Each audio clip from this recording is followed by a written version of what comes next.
महोदय, मैं अपनी बात जल्दी समाप्त कर दूंगा। इस कानून को किसी भी सूरत में हमारे संविधान में नहीं रखना चाहिए, क्योंकि हिंदुस्तान एक आज़ाद मुल्क है और हिंदुस्तान के लोग आज़ाद हैं। अगर आप समझते हैं कि आप अंग्रेज़ों के वारिस हैं और हिंदुस्तान को गुलाम बनाए रखना चाहते हैं, तो मंत्री महोदय, आप अगर यह समझते हैं जो मैं कह रहा हूँ वह आपके दिल में भी आ जाए।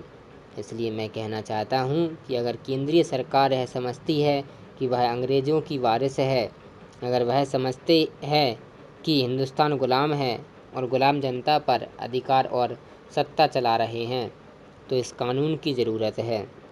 लेकिन अगर आप ऐसा नहीं समझते तो इस कानून की कोई ज़रूरत नहीं है।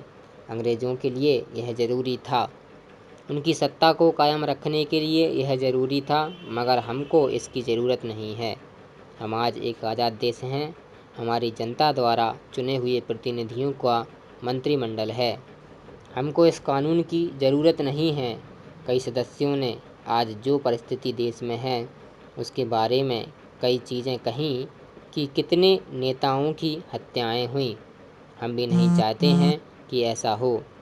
श्रीमती इंदिरा गांधी की हत्या हुई, यह बड़े दुख की बात है। उस दिन हमारी आंखों में आंसू आ गए थे। लेकिन मैं एक चीज़ पूछना चाहता हूँ कि उन्हीं की सरकार सत्ता में थी, कोई विरोधी दल की सरकार नहीं थी। वे प्रधानमंत्री थीं। ऐसा होना बड़े शर्म की बात है। सरकार उनकी जान की हिफाजत नहीं कर सकी। सरकार ने ऐसे हालात क्यों पैदा होने दिए? क्या कानून नहीं थे आपके पास? कानून थे। आज यह कहना कि हत्याएं हो रही हैं, अभी बंग का भी जिक्र किया गया। विदेशों में कई जगह जो बड़े बड़े नेता थे उनकी हत्याओं के बारे में भी सदन में कहा गया, यह साबित करने के लिए कि कानून की ज़रूरत है। आदरणीय उपसभापति महोदया, मैं राष्ट्रपति का जो धन्यवाद प्रस्ताव है उसका समर्थन करने के लिए खड़ा हुआ हूँ। मुझे 30 मिनट चाहिए। महोदया, यह राष्ट्रपति का जो अभिभाषण है यह हमारी अतीत की उपलब्धियों और भविष्य में हम क्या करेंगे इसके संबंध में चर्चा करता है। राष्ट्रपति का अभिभाषण एक नीति वक्तव्य होता है कि हमारी नीतियाँ क्या हैं। महोदया, हमारे विरोधी दलों के नेताओं का करीब करीब मानसिक दिवालिया निकल गया है और वे ऐसी बातें जनता में कहते हैं जिनका कोई मतलब नहीं है। जब हिंदुस्तान आज़ाद हुआ तो एक नंगा, भूखा तथा कंगाल हिंदुस्तान था। मैं पूछना चाहता हूँ अपने विरोधियों से कि क्या हिंदुस्तान अब नंगा है, भूखा है, कंगाल है, और क्या इसने पिछले 40 वर्षों में कोई तरक्की नहीं की? मैं आपसे कहना चाहता हूँ कि आज हिंदुस्तान दुनिया का 6वां स्पेस पावर है, 6वां एटॉमिक पावर है। हिंदुस्तान आज एक औद्योगिक देश है। कल ही इसी हिंदुस्तान ने पृथ्वी का सफल परीक्षण किया और यह शक्तिशाली राष्ट्र बन गया है। महोदय, मैं अपनी बात जल्दी समाप्त कर दूंगा।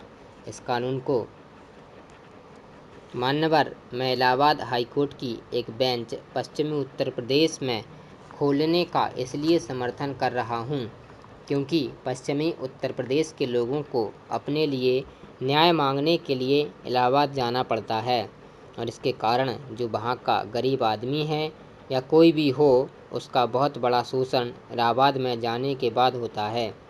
पहले तो वहाँ के वकील अपनी इतनी अधिक फ़ीस उससे मांग लेते हैं कि वह दे नहीं पाता है, और अगर वह फ़ीस देता है तो उसके पास इतना भी पैसा नहीं बचता कि वह अपना जेब खर्च निकाल सके। वहाँ पर ठहरने के लिए और रिक्शा आदि के लिए उसके पास पैसा बाकी नहीं बचता। मेरे क्षेत्र के जो लोग वहाँ चले गए हैं उनको यह कहते हुए मैंने सुना है कि उनके पास पैसा बिल्कुल नहीं बचा था और वकील से पैसा लेकर वे अपने घर पहुँचे हैं और अब दोबारा इलाहाबाद में जाकर हाई कोर्ट में न्याय पाने की स्थिति में वे नहीं हैं। यह हालत पश्चिमी उत्तर प्रदेश के लोगों की इलाहाबाद में जाकर होती है।